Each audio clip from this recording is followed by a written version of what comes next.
반갑습니다. 반갑습니다. 부자노동자입니다. 이번 시간은 아크 특성 곡선에 대해서 같이 한번 알아보도록 하겠습니다.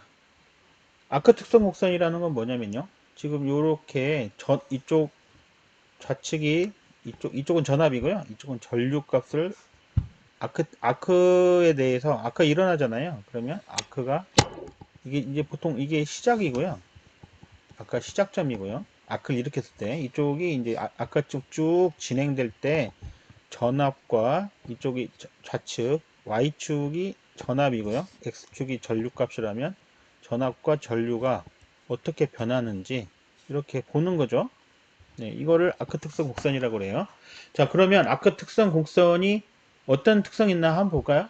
저전류 영역에서는 오음의 법칙을 따르지 않는다. 그럼 오음의 법칙이 뭐예요? 오음의 법칙이라는 거는 V는 IR. 이게 오음의 법칙이죠. V가 뭐예요? 전압. 전압은 전류 곱하기 저항이다. 이게 오음의 법칙인데, 그러면 만약에 전압이 10인데 전류가 2예요. 저항이 5라 하면 이게 성립이 되잖아요. 그죠? 그런데 저항이 일정한데 전류가 3으로 올라갔다. 전류가 올라갔어요. 그럼 어떻게 돼요? 저항 3호 15가 되죠? 그러니까 어떻게 돼요? 전압 V와 전류 I 값은 비례 관계 있잖아요. 전류가 올라가면 전압도 올라가게 돼 있죠? 이런 걸 오음의 법칙이라 합니다. 자, 그러면 자, 그런데 여기 이게 지금 아까 처음 일어날 때거든요. 아까 처음 일어날 때인데 전류가 처음엔 되게 낮아요. 전류가 뭐예요? 그러면 전류? 용접에서 전류라는 건 용접봉 또는 모재를 녹이는 힘 또는 능력을 말하는데 처음엔 잘 안 녹아요. 왜 안 녹을까요? 전류가 낮아서죠. 왜 전류가 낮을까요? 하여튼 잘 안 녹아요. 실제로 처음에 잘 안 녹을 거 아니에요. 이게 모재가 달궈지지도 않았고 그래서 더 많은 에너지가 필요하겠죠. 어쨌든 그래서 전압은 높은데 전류는 낮아요. 그러면 이게 용접이 진행될수록 전압이 내려가잖아요. 이쪽에서 이렇게 전압이 내려가는데 전류는 어때요? 거의 변화가 없잖아요. 그죠? 그리고 또 전압이 내려가는데 이렇게 전압이 내려가는데 전류는 또 증가했잖아요. 여기서 이만큼. 그죠? 전류하고 전압하고 전류하고 이게 비례를 해야 되는데 비례하지 않잖아요. 이 저전류 영역에서는 오음의 법칙을 따라야 한다. 이 말입니다. 두 번째, 아크를 일으킬 때는 높은 전압이 필요해요. 이게 지금 처음에 아크를 일으켰을 때 그 아크인데요. 처음 아크를 일으킬 때는 높은 전압이 필요합니다. 전압이 낮으면 아크가 일어나지가 않아요.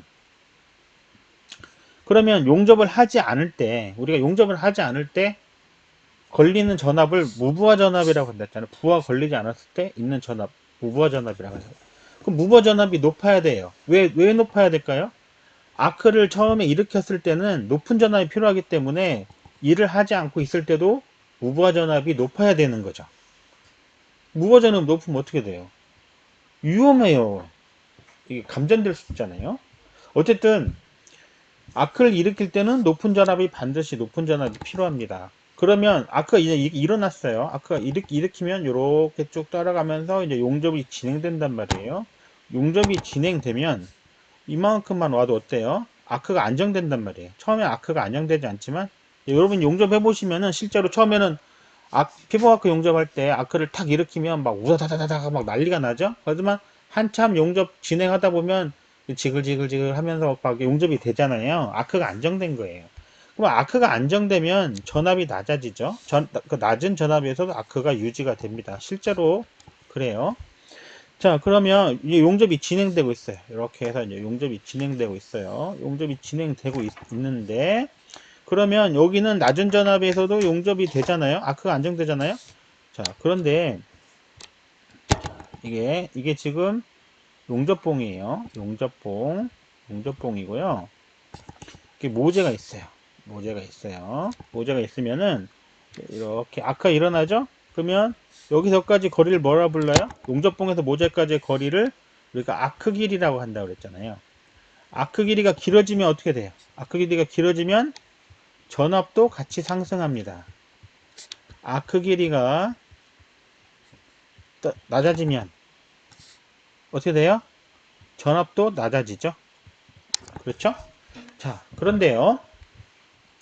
자, 용접봉이 마이너스이고 모재가 플러스인 거. 이걸 우리가 뭐라고 한다 그랬죠? 직류 전극성이라고 한다 그랬죠? 직류 전극성. 자, 그러면 마이너스 쪽에서 용접봉 쪽에서 전자가 나와요. 전자가 나와서 모재에 부딪혀요. 이 부딪히면서 열이 발생하는 거죠. 그래서 어떻게 돼요? 마이너스 쪽에서는 20에서 30% 열만 발생하고요. 플러스 쪽에서 70에서 80% 열이 발생한다고 그랬죠. 자, 그러면 이때 다시 플러스 쪽에서 마이너스 쪽으로 양이온이 이동합니다. 처음에는 자, 그러면요. 처음에는 아크가 안정되면서 낮은 전압에도 아크가 유지되는데요. 용접이 진행되면 어떻게 돼요? 아까 전자가 나온다 그랬잖아요. 전자가 충돌되면서 좀 더 높은 전압이 필요합니다. 이런 것들을 우리가 아크 특성 곡선이라고 그래요. 이거 우리가 왜 알아야 되나요? 이게 무슨 상관이에요? 이게 내가 용접하는 거랑 무슨 상관 이렇게 생각할 수 있잖아요. 자, 그러면 수화 특성을 이해할 때 쉽습니다. 수화 특성이라든지 이게 수화 특성이 다른 말로 뭐예요? 정전류 특성이다 이렇게도 얘기하죠. 이게 정전류 특성하고 수화 특성 뭐예요? 자, 부하 전류가 내려가면 작아지면 어떻게 돼요? 아니, 죄송합니다. 전류가 증가하면 단자 전압이 내려가는 거. 이걸 뭐라 불러요? 전류가 증가하면 단자 전압이 내려가는 거. 이걸 수화 특성이라고 하잖아요. 이게 수화 특성 곡선이란 말이에요. 자, 그런데 아크가 길 때 어떻게 돼요? 아크가 길어지면 방금 전압이 올라간다 했잖아요. 전압이 높단 말이에요. 그렇죠? 이렇게 전압이 높아요. 여기서 용접하는 거죠. 근데 아크가 짧을 때는 어떻게 해요? 아크가 짧아지면 전압이 아까 짧아지면 전압이 내려간다고 그랬잖아요. 전압이 내려가죠. 그래서 이쪽 이렇게 되죠. 이렇게. 그래서 여기 실제로 이제 여기 보시면은 전압은 어때요? 전압은 많이 변했지만 전류값은 많이 변하지 않았죠. 그렇게 제가 그림을 이렇게 그려서 그런데 실제로는 이렇게 더 깎아듯이 내려가거든요. 그래서 이렇게 전압은 많이 변했는데 전류값은 거의 변하지 않아요. 그래서 이런 거를 우리가 수화 특성이라고도 하고 피부아크 용접기 특성인데요. 정전류 특성이라고도 합니다. 정전류 특성. 자, 아크 길이가 달라지면 용접점이 변하죠. 아크 길이가 길 때는 여기서 용접이 되는데요. 아크 길이가 짧아지면 여기서 용접이 되는 거죠. 아크 길이가 짧아지죠. 그러면 부하 전류가 증가하고 단자 전압이 낮아지죠. 이렇게. 아크가 안정되면 낮은 전압에서 아크가 유지되고요. 용접이 진행되면 전자 간 충돌로 좀 더 높은 전압이 필요합니다. 이게 이제 우리가 이제 수화 특성이죠. 자, 수화 특성을 설명하기 위해서 또 정전류 특성을 설명하기 위해서 아크 특성 곡선에 대해서 얘기를 해봤습니다. 자, 계속 해볼까요? 용접기의 부속 장치에 대해서 알아보도록 하겠습니다. 자, 용접기의 부속 장치 전격 방지 장치가 있죠? 아까 잠깐 설명을 했었는데요. 여기 보시면은 아크를 일으킬 때 높은 전압이 필요해요. 이렇게 실제 아크 일으키려면 높은 전압이 필요해요. 낮은 전압에 아크가 일어나지 않아요. 그러니까 아크를 일으킬 때 높은 전압이 필요하니까 어떻게 해야 돼요? 무부하 전압이 높아야 돼요. 무부하 전압. 무부하 전압이라는 건 뭐예요? 일을 하지 않을 때, 부하 걸리지 않았을 때 용접기에 걸려있는 전압이 무부하 전압입니다. 자, 그러면 아크를 일으킬 때 높은 전압이 필요하기 때문에 무부하 전압이 높아요. 뭐가? 교류 용접기는 무부하 전압이 높아요. 보통 얼마예요? 70에서 80V 정도 됩니다. 교류 아크 용접기는 무부하 전압이 70에서 80V가 돼요. 그러면 어떻게 될까요? 일단 우리가 한 20에서 30V 정도 돼서 이거 통전이 되면 실제로 사람이 움찔움찔합니다. 이게 근육이 경련이 일어나죠. 그런데 50V 정도 통정이 되면 어떻게 돼요? 심장이 약한 분은 사망하실 수 있습니다. 이 이상은 어떻게 돼요? 거의 죽을 수도 있어요. 220, 뭐, 380 이런 건, 380은 그냥 죽죠. 어쨌든 중요한 거는 무부하 전압이 70에서 80V면은 만약에 이게 통전됐을 때 사람이 죽을 수가 있잖아요. 그죠? 50V만 돼도 심장이 약한 사람 죽을 수 있으니까. 그런데 무부하 전압이 교류아크 용접기에서는 70에서 80V 정도 됩니다. 그래서 굉장히 높아요. 그러면 작업하다 죽을 수도 있잖아요. 그래서 죽으면 안 되니까 뭔가 이거를 전격의 해라는 거는 전기 충격의 해를 방지하는, 전기 충격의 준말이에요. 전격이라는 건 전기 충격의 준말이에요. 전기 충격으로 인해서 무엇인가 이렇게 사고가 일어나지 않도록 무부하 전압을 20에 30V로 낮춰줄 필요가 있다는 거죠. 그래서 용접봉이 모재에 접촉한 순간만 릴레이가 동작을 해서 순간적으로 초기 전압을, 아까 일어날 때 전압을 높여주는 거죠. 그 다음에 용접봉이 모재 안 할 때, 일을 안 할 때는 릴레이가 떨어져가지고 무부하 전압을 20, 30% 유지하는 이런 장치가 있어요. 이걸 전격 방지 장치라고 그래요. 이렇게, 이게 외장형도 있거든요. 용접기 이렇게 보시면은요, 특히 교류 용접기에 밖에 보면 이렇게 뭐가 하나 달려있는 게 있어요. 이렇게 해가지고 뭐가 이렇게 달려있는 경우 있어요. 이게 바로 전격 방지 장치입니다. 이 대부분 이제 교류아크 용접기에서 있죠. 이게 용접기의 부속 장치 중에서 가장 중요한 거죠. 죽을 수 있잖아요. 첫 번째 용접기 부속 장치 중에 첫 번째는 전격 방지 장치 되겠습니다. 자, 두 번째는 고주파 발생 장치라는 건데요. 고주파 발생 장치라는 건 뭐냐? 안정한 아크를 얻기 위해서 상형 주파의 아크 전류의 고전압에 고주파를 중첩하는 것을 고주파 발생 장치랍니다. 실제로 고주파 발생 장치가 있으면 어떤 일이 벌어지냐면요. 안정한 아크를 얻는다 했잖아요. 그래서 용접봉이 모재에 접촉하지 않아도 아크가 발생할 수 있습니다. 실제로 이제 그 티그 용접기 같은 거 있잖아요. 티그 용접기 보시면은 처음에 고주파가 튀기거든요. 용접 이제 해보셨죠? 요렇게 생긴 거 있잖아요. 이렇게. 그래서 처음에 스위치를 누르면 여기서 찌릿찌릿 하면서 이 모재에 막 찌릿찌릿 전기 같은 게 일어나잖아요. 이게 고주파거든요. 그래서 이 텅스텐 전극봉이 모재에 닿지 않아도 아크가 일어납니다. 이 고주파 발생 장치라는 거는 모재에 접촉하지 않아도 아크를 발생할 수 있는 장치예요. 두 번째는 무부하 전압을 낮출 수 있어서 전격 위험이 적어집니다. 아까 잘 일어나니까요.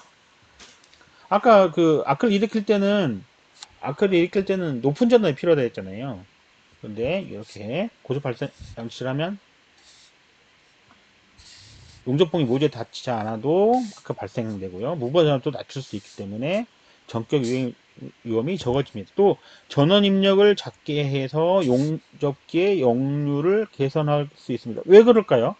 여기서부터 좀 머리가 아프죠? 이게 뭔 말이죠? 전원 입력을 작게 해서 용접기 역률이 개선된다. 그럼 우리가 이제 역전소 외우라고 했잖아요. 역전소, 역률이라는 것은 전원 입력분의 소비 전력이다. 이렇게 외우라 그랬죠? 그럼 전원 입력은 뭐예요? 전원 입력은 역률이라는 것은 전원 입력분의 소비 전력이니까 전원 입력이 커지면 역률이 쭉 개선되잖아요. 그죠? 역률이 좋아질 거 아니에요. 얘가 작아지면 전원 입력이 작아지면 역률이 개선되잖아요. 역률이 좋아질 거 아니에요. 자, 그러면 전원 입력이란 건 뭐예요? 2차 무부하 전압 곱하기 아크 전류. 2차 무부하 전압이 작아지니까 전원 입력도 작아지죠? 그러니까 역률이 개선되는 겁니다. 좀 어렵죠? 이런 걸 우리가 굳이 알아야 되나요? 네, 알면 좋습니다. 이 고주파 장치가 티그 용접기 같은 거 다 있는데 보면은 이게 뭐 하는 건지는 알아야 될 거 아니에요. 고장 나면은 왜 고장 났는지도 알아야 되고 이 고주파가 안 튀기면은 용접기, 이 티그 용접기 같은 경우도 텅스텐 전구봉을 모재에 닿아야 되니까 텅스텐 전구봉이 금방 이게 마모되거든요. 그럼 뭐가 고장난지 알아야 되잖아요. 그렇습니다. 그래서 고주파 발생 장치라는 것은 모재 용접봉이 모재에 닿지 않아도 전극봉이 모재에 닿지 않아도 아크를 발생할 수 있는 장치고요. 무버 전압을 낮출 수 있고요. 또 역률도 개선시키고 그렇습니다. 세 번째 핫스타트 장치가 있어요. 자, 처음에 아크를 일으키면은요, 이게 이제 이게 모재가 이렇게 있어요. 지금 내가 아크를 이렇게 일으켜가지고 여기서부터 이렇게 용접을 진행할 거예요. 자, 모재가 이렇게 있어요. 모재가 지금 이렇게 이 모재 1번 모재하고 2번 모재를 용접하려고 그래요. 그러면 아크를 일으켜서 여기서부터 용접을 쭉 진행시키려고 해요. 그러면 처음에는 어때요? 처음에는 이 모재가 달궈지지가 않았잖아요. 예열을 하면 모를까? 여기를 막 벌겋게 달궈놓고 하면 모를까? 처음에는 특히 추운 겨울날 같은 경우에 이 야외에서 일하면 밖에 영하 막 10도다. 그럼 얘도 지금 영하 10도일 거 아니에요. 이 쇳덩어리도요. 아크를 일으키면은 얘가 녹질 않아서요. 여기가 옆에서 보면은 이렇게 용접을 하면 실제로 그렇습니다. 용접해보면 옆에 잘라보면은요. 처음에는 안 녹아서 이렇게 이만큼만 녹다가 가면 갈수록 이렇게 쭉 용접을 하면은요. 가면 이게 용입이에요. 용입. 용입이 뭐예요? 용입? 용융풀의 깊이를 용입이라 하잖아요. 용입이 처음에는 되게 얕다가 이렇게 갈수록 용입이 깊어집니다. 이걸 방지하기 위해서 어떻게 해요? 처음에 여기다가 이게 엔드탭이라고 된다고 그랬죠? 엔드탭 뭐예요? 엔드탭 실제로 용접하면은 이렇게 두 개 판을 용접할 때 여기다 같은 소재를 이렇게 해가지고 이렇게 붙이는 거죠. 그래서 처음엔 용입이 얕으니까 용입도 얕고 기공도 많이 발생합니다. 나중에 다 설명하겠지만은 그래서 그런 거를 처음에 문제가 생기니까 여기 엔드탭이란 걸 대서 여기 용접을 해서 용접이 안정되면 여기서부터는 용입이 깊어지잖아요.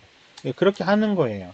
그 말은 뭐냐면 처음에 되게 모재도 열을 안 받아 있고 용접봉도 열을 안 받아 있기 때문에 용입이 되게 용입이 되게 충분치 못합니다. 이별이 부족해서 아크가 안정이 불안정하고 용입이 충분하지 못해요. 그래서 용접 초기에만 전류가 뭐예요? 전류라는 거는 용접봉 또는 모재를 녹이는 힘 또는 능력이잖아요. 그래서 용접 초기에만 대전류를 흘려서 전류를 크게 해주는 거예요. 그럼 잘 녹을 거 아니에요. 잘 녹겠죠? 아크 발생도 되게 쉽고 기포 발생도 억제하고 비드 모양도 개선되고 초기 용입을 깊게 할 수 있죠. 무거점도 낮출 수 있습니다. 이게 뭐예요? 핫스타트 장치라는 겁니다. 자, 그러면 한번 문제를 풀어볼까요? 아크 발생 초기에 모재가 냉각되어 있어서 용접 입열이 부족한 관계로 아크가 불안정하고 용이 충분하지 못해서 아크 초기에만 용접 전류를 크게 하는 장치를 뭐라 할까요? 네, 핫스타트 장치. 이렇게 시험에 나오는 거예요. 뭔지만 알면 되는 거죠, 우리는. 그리고 실제로 용접할 때도, 이게 이렇구나. 이렇게 알아야 되겠죠? 왜 엔드탭 되는지도 알아야 되고요. 또, 이 핫스타트 장치가 왜 있는지도 알아야 되겠죠? 다른 문제도 한번 풀어볼까요? 사람의 몸에 얼마 이상의 전류가 흐르면 사망할 수 있을까요? 1mA 정도 되면은 사람이 찌릿찌릿하는 이렇게 느낄 수 있는 겁니다. 5A, 20A 되면은 상당히 굉장히 힘들어져요. 사람이 힘들어져요. 50A 넘으면 사망할 수 있습니다. 그냥 한다고 봐야겠죠. 하여튼, 용접사가 죽을 일은 없는데, 이 전격의 해에 의해서 사망하는 경우가 있습니다. 무브와 전압을 2회 30% 유지하여 전격 해를 방지하는 용접기의 부속장치 뭐라고 한다고 그랬죠? 전격 방지 장치라고 한다고 그랬죠? 우리가 이제 설명을 좀 길게 했는데, 이게 뭔지 알아야 되는데요. 뭐 어디 붙어 있는지, 이게 뭔지. 이제 제가 설명을 했는데, 이제 현장에 가시면 볼 수 있겠죠. 근데 뭔지는 알아야 된다는 거죠, 이제. 그냥 막 용접하면 되나요? 막 떼우라면 떼우면 되나요? 네, 그런 건 아니에요. 알아야 돼. 알아야 뭐 연장을 해먹든 이장을 해먹든 하겠죠. 네, 오늘은 여기까지 하겠습니다. 좋아요와 구독, 알람 설정 감사합니다.